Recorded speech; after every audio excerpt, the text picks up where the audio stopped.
Hey, Dave Melinda here, Positive Polarity Podcast. Hope things are going awesome for you. I gotta say, I got a question that like even I had a hard time answering.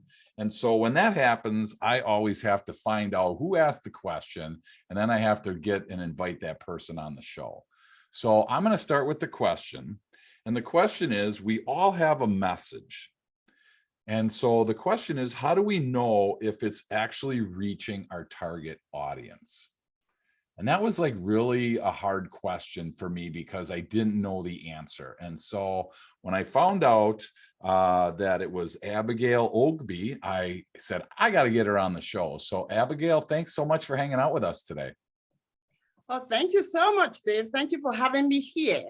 No worries. Yes, I'm fun. We're gonna have fun. You are the owner of and this. I love this name. I had to get clarification. It's Da Digital Da Sense. Digital Sense. Ah, Da I didn't know Digital if it was Sense. DA or Da. So I'm like, oh my Da, God. da Digital Sense. It's slang. Da Digital Sense. So So she's the owner of Da Digital Sense Marketing. So I'm super excited to unpack this today because I think a lot of people listening are in that same spot, Abigail, where we're posting, we're sharing information, we're putting out a message, but we just don't know if it's actually reaching the right person. So when you get somebody to ask that question, how do you know if it's reaching the right person? What's your response? How do you get that message to reach the right person? first of all, the question is, who is the right person? Who is your ideal customer? That's where I Okay. start with. You have to study your ideal customer, know where they hang, who are they, what do they like? Well, where do they hang out, especially if you're talking about message? Okay. That is key. And then what is your product or services? I can tell you easily now that for B2B, you would find most of them on LinkedIn.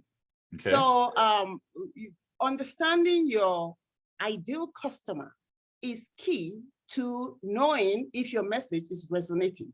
Then you start to send your message. And of course, there are metrics to see if your message is actually reaching your customers. But the ultimate one, the ultimate result actually is how many people are you able to speak with and convert to customers? Okay. There are so many metrics before you get there, and even Facebook makes theirs available. If you're on Google or you have a Google business profile, you see that metrics of how many customers you actually reached. And Sure. then you have the Google Analytics, which may be complex, but the ultimate thing is how many people are you able to speak with? Because if it's not getting people in front of you, then you need to readjust. Are you getting the wrong message out, or are you actually targeting the wrong customers? So I would Gotcha. say the key thing is studying who that your customer is.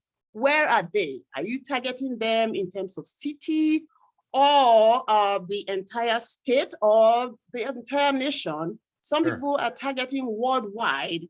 I say if you go that broad, the broader your audience, your location is, the more dilute your message is.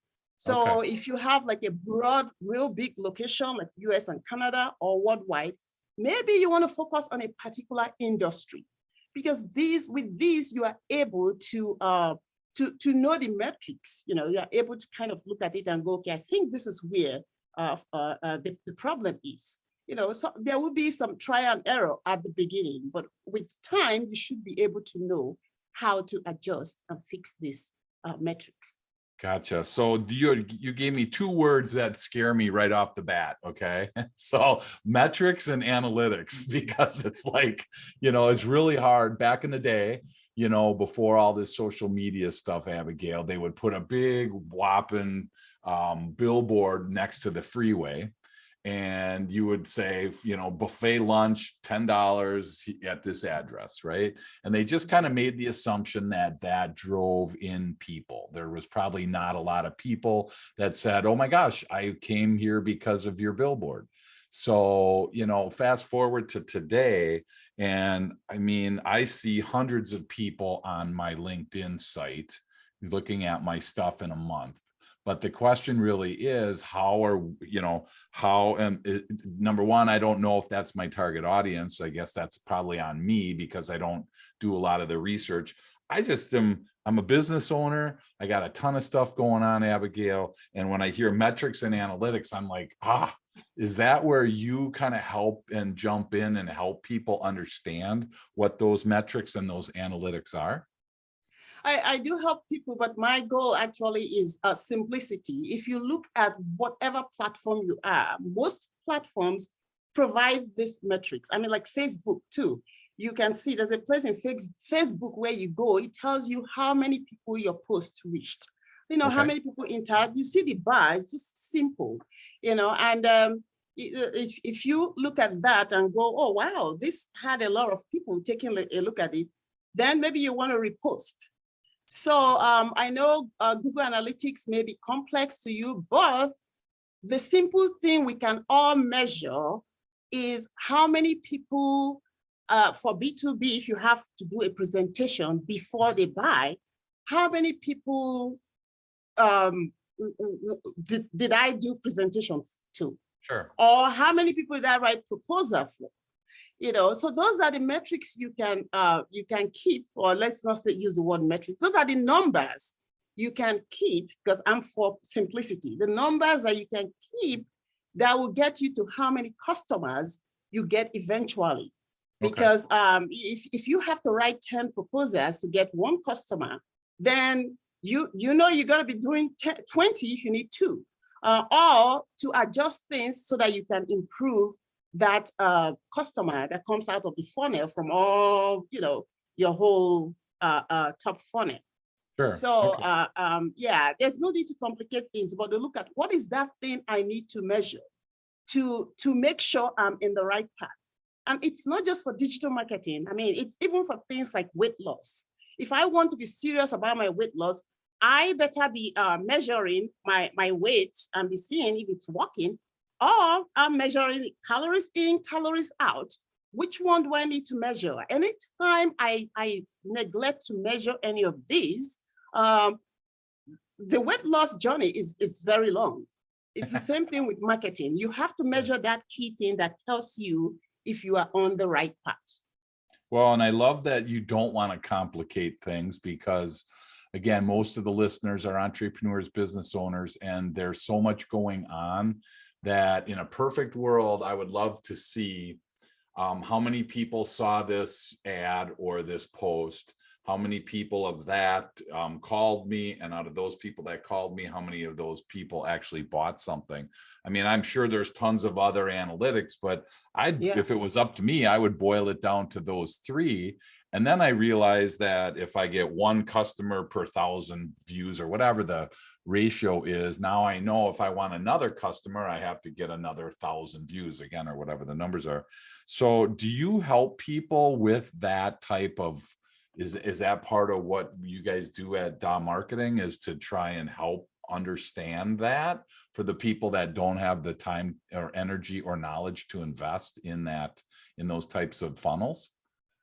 Oh yes, definitely. We do help people, but for those, but mainly we because we don't want to be like a jack of all trade being pulled to so many directions. We focus on two main services, which is the local marketing and relationship-based B2B lead generation. And with these ones, we also have the metrics to show. But just to simplify things and not use that word metrics anymore. We also have the numbers that are important. Sure. Yes, thanks for not using those high words. If I can't spell the word, then I usually don't use it. Okay. I'm avoiding using KPI and all that. So thank you. Numbers that matter, the numbers that matter. Yeah, no, absolutely. So you brought up two things that I want to get your take on. So relationship-based marketing. Now we all probably know what relationships are, and we probably may even have heard of relationship marketing. So what's your definition of that, and why do you feel that that's important? Okay, so before I have my own definition, let me start with the definition that is out there right now. Okay. If you Google relationship-based marketing, you will get about 4 billion hits almost all of these are talking about the customer relationship based marketing, which you hear about the CRM, customer relationship management and all that. Mhm. But my own definition, I would prefer to focus on the potential customer. You know, they are not your customer yet. Okay. So how you build relationship with these people, getting them from cold leads to actual qualified leads who are now your prospects and then become your customer. So we do, relationship is important. And I don't know if you want me to explain more into that Yeah, or absolutely. just For sure. definition. Yep. Yeah. Okay. Yep. So Explain. if you are B2B, that's you sell to other businesses, or you have high ticket item, you definitely be investing in creating relationship, because most business owners are not going to show up in front of you one day and then bring out their credit card to be buying just like that. Sure. There's abundance of information and people check you out. So it's when people are more comfortable with you, then they do business with you. But let me get to that point. Mhm. So if you don't try to create a structured relationship with these people, you are one of those just targeting the top 3% that are looking to buy now. That Okay. is what most marketing do. They target the top 3%. We have all heard the term, you buy from those you trust. What those you trust, and what do you do business with those you trust? Yep. No, like, and And know trust. those you Yep. know and trust. Exactly. Yep. Yes. I'm kind of missing that up. That's all Well, right. that is relationship marketing. The only problem is only very few people structure that. You know, we all know this. Yeah. But only very few people structure that. If you think I would just attend this chamber meeting and do my 30 seconds commercial, or what they call it, 30 seconds elevator speech, and Yep. then wave goodbye, and then till the next month I do again, you're not building relationship. To Sure. build relationship, you have to do multi-channel communication and engagement with your audience.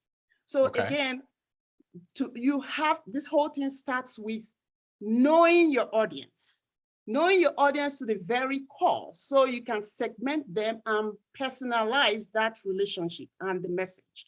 Sure. So if you build relationship, you have the opportunity of converting 70% of your target market to be customers.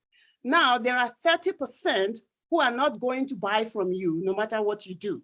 So Okay. identify those quickly and move on. Get those out of your plate. Don't waste your time with them. Sure. It's kind of like me. If you try to sell wig to me, I'm sorry. If you give it to me free, it's not because I have anything against wig or friends that sell wig, but I'm on braids all the time. You know, so your wig just won't fit here. So I am the Sure. bottom 30% for that. Sure. Not because I have anything so against that. So identify those your bottom 30% and move on quickly, or feel like, should I utilize them? She doesn't use a wig. Does she have friends that use wigs? You know, so it's the same thing with your services.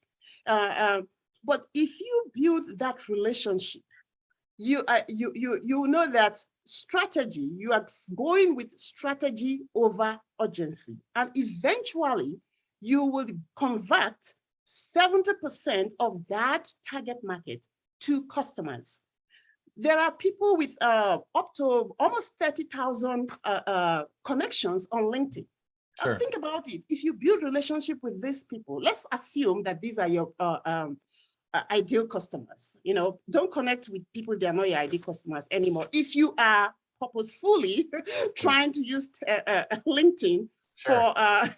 for marketing, that way your numbers, without saying metrics, you can actually manage your numbers at the beginning and understand.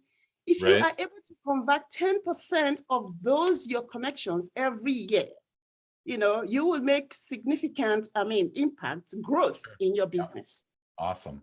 So is that, so I want to know about that 3%. So there's 3% that are looking to buy right now. Is that a pretty common I mean, is that research based?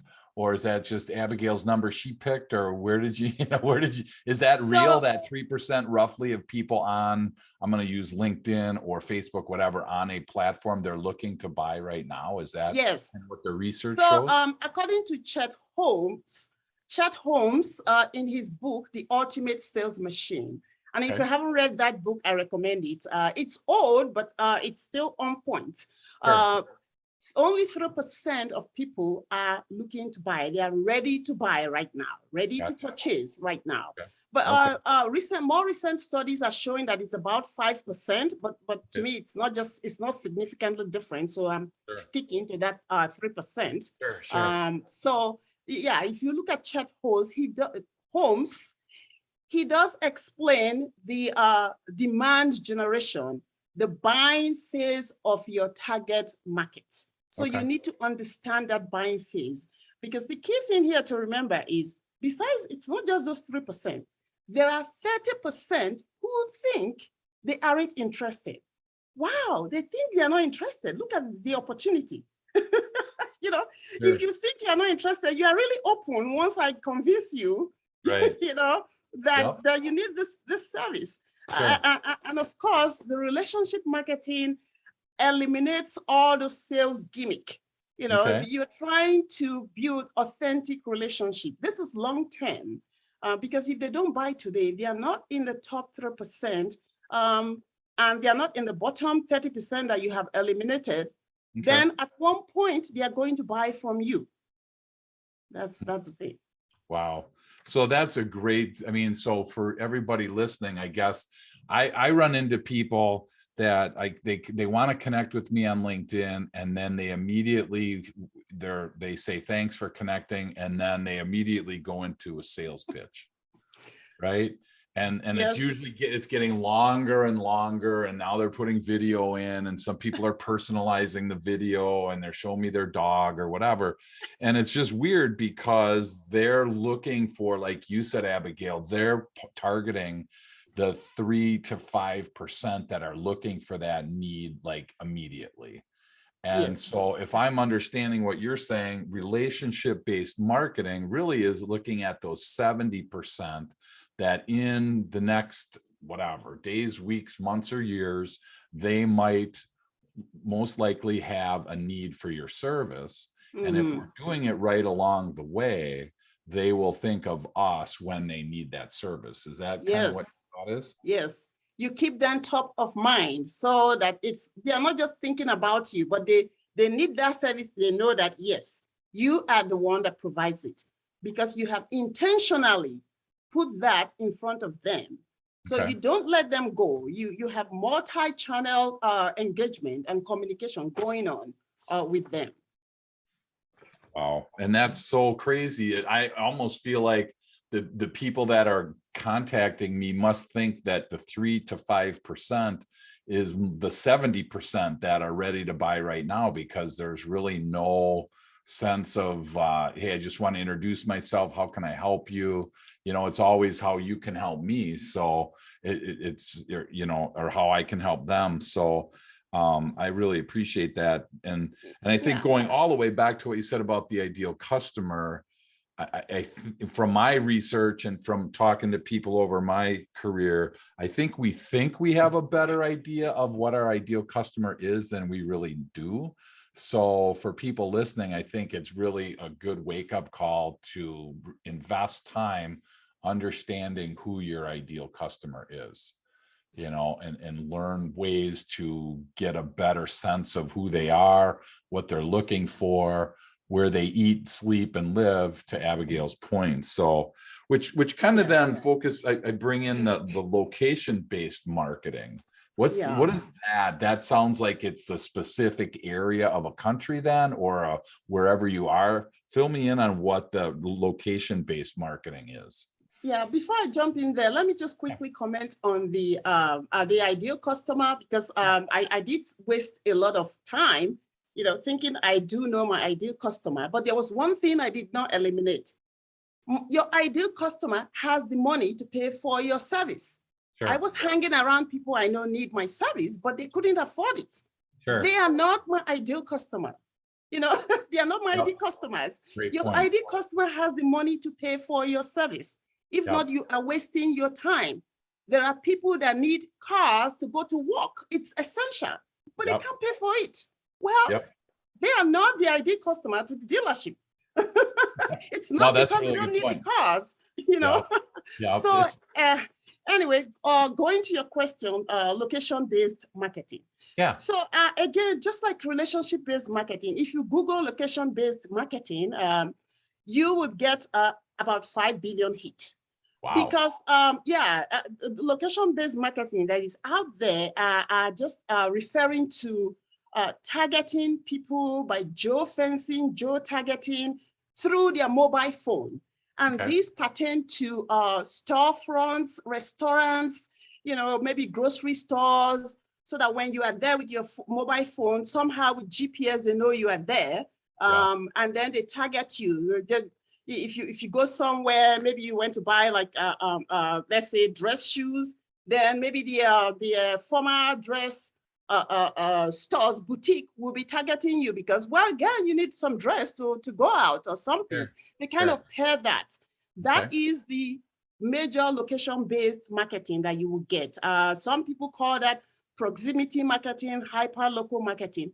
But when I talk about location-based marketing, I am referring to all businesses that can benefit from it. Okay. That can benefit from it, even service business. The key principle remains the same: understanding your customer and providing relevant and personalized messaging to them. Sure. Okay. The more general you are, you dilute the information, the less impactful this location-based. So when we say location-based, of course, you are providing service to a particular location. If you are doing it worldwide, then you need to kind of strategize to specific locations. Sure. If not, your message is going to be too general. If you are doing just nationwide targeting, and I give you examples. For example, like McDonald's. I mean, McDonald's got into trouble in 2019, August 2019 specifically in India, when he was talking about the priding itself for certification of the halal meat. Halal meat. You know, halal meat is some kind of Islamic way of preparing meat. I'm not an expert in the halal meat. You can go and Google it. It's Halal, I think. Yes, Okay. Halal, but it's Islamic. And the Hindus were like, what? You know, we're going to boycott you. So, but I'm sure if McDonald's used the same thing in the neighborhood here, where my neighborhood here, where we don't have, like, I can say we don't have Hindus, but they might be minority, and they may go, ooh, but it's not going to impact anything. Sure. Or maybe the Christians don't even pay attention. They don't even know what halal meat is and don't care. Never heard of it. Yep, exactly. So this is just bringing it to specific location. You have to know the factors that influence the consumer buying behavior in the location that you provide service or you sell your product. Cultures, beliefs, age, those you need to definitely take into consideration so that you can personalize your message. Gotcha. So is it, I mean, that sounds like more of a business to consumer type of thing. I mean, I'm sure there's, you know, exceptions to everything. It sounds like relationship-based marketing focuses more on a business to business, because I'm more thinking about a relationship than I am where you're located. I mean, you're in Colorado, I'm in Wisconsin. Yes. So, you know, the location based for us really is not as important as the relationship. So I think depending on who's listening and what your market is and who your target is there's different ways to market your services. So I think those are two kind of cool ways. You know, thanks for sharing that. You had mentioned that you have an ebook.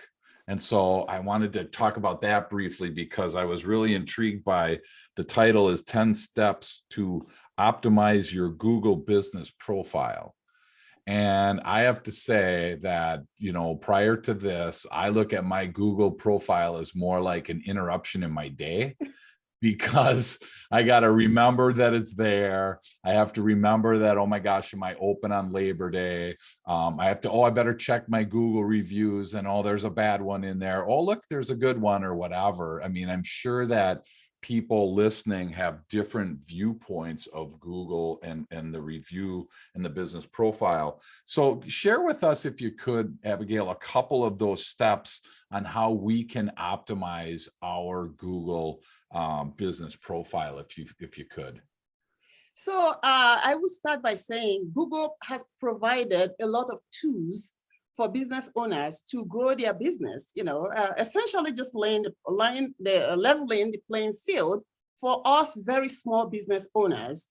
And Google Business Profile is one of those tools that you don't need a lot of technical know-how to do.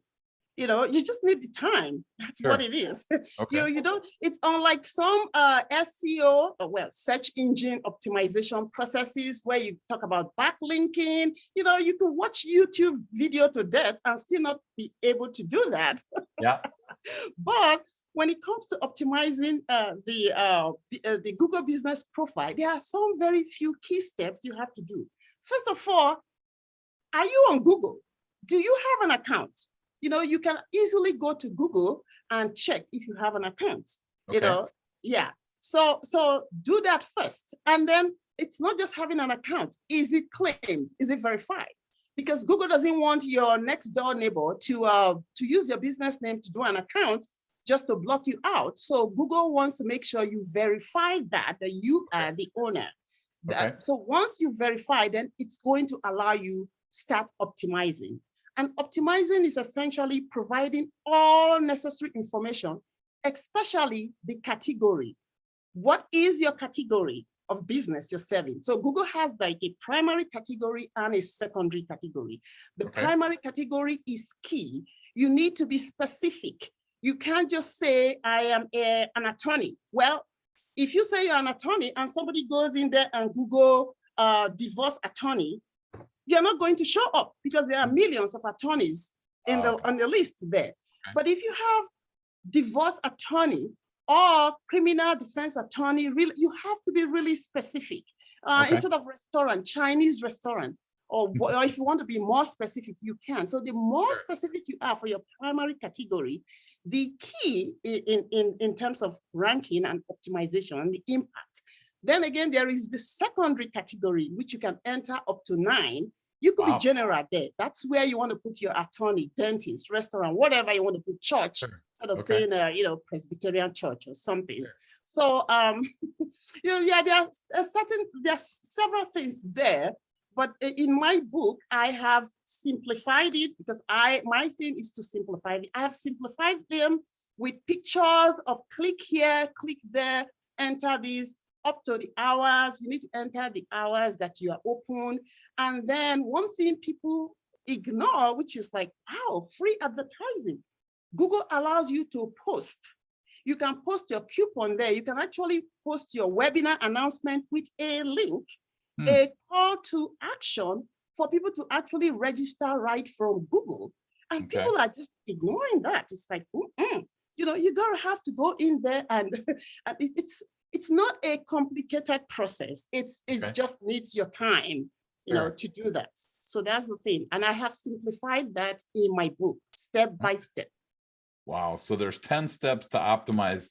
So, that's the funny thing about it is I think if I understand, that's all free from Google, right? There's no cost to There's no cost. Yeah. There's no cost. Yeah. And so that's where, I love when we find these little gems every week about how to build or grow a business without adding any cost. Now, yes, there's time to it, and maybe time is worth more than money. Maybe money's worth more than time, depending on where you're at in your life. But I think that for people listening, if, I always ask people, when's the last time you Googled yourself or Googled your company? Because it's pretty telling, where you see, your rating. I think it's a 5-star rating is how that system works. Is that right, Abigail? Yes. Yeah. So then somebody had a good experience with you or a bad experience, they're able to share that. Are a lot of people using Google as like a determination if a company is good or bad based on their reviews? If a lot of people are using Google, oh yes, Google is the ultimate referrer. People can go review you in so many places, but Dan, you better be making sure your Google reviews are high, because especially if you are doing local marketing, Okay. that is the ultimate referrer. It is the biggest search engine in the US here. In fact, if not worldwide, let's exclude Russia and wherever Russia uses, is a different name. So Sure. I want to mention that. But Yep. it's the biggest search engine. Okay. And you want to make sure you have that done right, and you have your reviews. In fact, I also included in my book the reviews and how you can get a link, your Google link, and forward it via email, text message to your customers. Let them review you, because it helps with conversion. People take a look at that and they make up their mind, Okay. whether they want to do business with you or not. So, and if you make it easier for your customers to review you, you get a lot of those reviews done on Google. So if I had some, I'm just going to pick, if I had some work done on my house and, whatever, had a roof put on my house and I had a good experience. What you're saying, Abigail, is that roofing contractor could send me a link, and that link will push me to where I can review right on Google and leave off how many stars and then leave a recommendation. That whole process doesn't cost No, anybody anything, right? it doesn't cost anything. If you go to my book, you will see how to get that link. Once your customers click on the link, it opens up the 5-star in white, and then all they need to do is click on the 5th star to review you and put a comment. But one thing I like to say now is Google places emphasis in customer interaction and keywords. Those days, keyword in your response, responding to them. That's another thing. You have to respond, good or bad, for the review. But keyword in your customer review is very important these days. So there's nothing wrong with going, I know you like this service, be specific and put the keyword. Can you just talk about how you enjoyed, keyword in the thing? Just to urge your customer to use that keyword, because just leaving 5-star and not saying anything more these days, it doesn't really help the review that much. Oh, really? That's great to know. So if somebody reviews me, good or bad, then what you're saying, Abigail, is that if it's bad, I obviously should respond, which makes sense. But even if it's good and they say it was a great service, do I just say, oh, thank you so much, or what did you like? Or, I mean, you're trying to get more interaction. The more engagement that we have, the better Google likes that. Is that what you're saying? Yes. Google likes the engagement. So if the person responds with a sentence, you can it reviews you with one sentence, you can respond with a sentence. But if they give you like a full book, you better be responding with, not be matching. Don't say thanks and be done, right? You better do more than just thank you for your review, So, yeah. And Google, the search engines like that interaction, and it helps with ranking. Okay. Wow. And that's the thing about this is, there's so many things out there like that we don't even know. And so we just kind of cruise along in life and, we can't really blame anybody. We just don't know. I wouldn't have known, again, I'm a business coach, so I don't know how many people go to Google and search business coaches in Wisconsin or in the United States, or I don't know how that whole thing works. So what I do in my mind, Abigail, is I'm like, that's not for me. And that's probably what a lot of people do. And the reality is it might not be for you. However, there might be somebody that does, Google your company. And then when they don't see it, I'm assuming that if somebody Googles, let's say they Google my company, Positive Polarity, and they don't see anything in, that's kind of like suspicious for people, I would guess, right? Well, I would say it works both ways. If you have a lot of bad stuff inside, they better not find you, because that's not going. There you So, go. Yep. but the key thing here is, if you are providing service locally, Yeah. being found on Google is a must. Because if Gotcha. they don't find you, they're going to find your competitor. That's the thing. Okay. But you as a coach, Sure. maybe you provide service to, and I think it varies from coach to the coach career field. Yeah. If you're providing services to businesses and they already hang out on LinkedIn, chances are they've checked you out on LinkedIn, and you are actually building that relationship. They're seeing your content, and they're not thinking of Google anymore. Sure. But if you are maybe like a health coach or some kind of coach that they would need to Sure. check out on more locally, and they go to Google, they better be finding you there. Gotcha. If not, their attention is going to be drawn away by other people who provide your service, and who is actually resonating to, like, oh wow, damn, this is exactly what I need, and they're mentioning it. Yeah. Wow. So, And that's, yeah, yeah. and in today's world, I mean, LinkedIn is free, Google here is free. The things we're talking about here are free, and where the cost comes in is, number one, the energy to do it. But number two, if you either don't have the time or the expertise, more importantly, if you don't have the expertise, that's where, people like Abigail come in, because she can come alongside you and help you so that you don't have to wonder, am I doing it right? Is this the right keyword? I mean, there's just so much of that marketing piece that I don't know. And so I just am doing my best. And unfortunately, Google doesn't say, Dave did his best, let's give him 10 leads, even though he's not doing it right. So that's what's funny about that. So I appreciate all that you're sharing. Where would I be able to find your ebook, Abigail? What's the best way for people listening to get a copy of that? Right now, I haven't put it on my website yet, but I'm going to make it available on my website. But if you do need it right now, you can email me, and my email is is hello@dadigitalsense.com. So hello, DA digitalsense.com. Just as you have the common sense. Hello at DA digitalsense.com, but it's going to go on my website soon. Awesome. So, which is also, you still have to go in there and type in my. Sure. Yep, absolutely. Yes. Well, that's so cool, because again, what a great couple of tips that we walk away with here.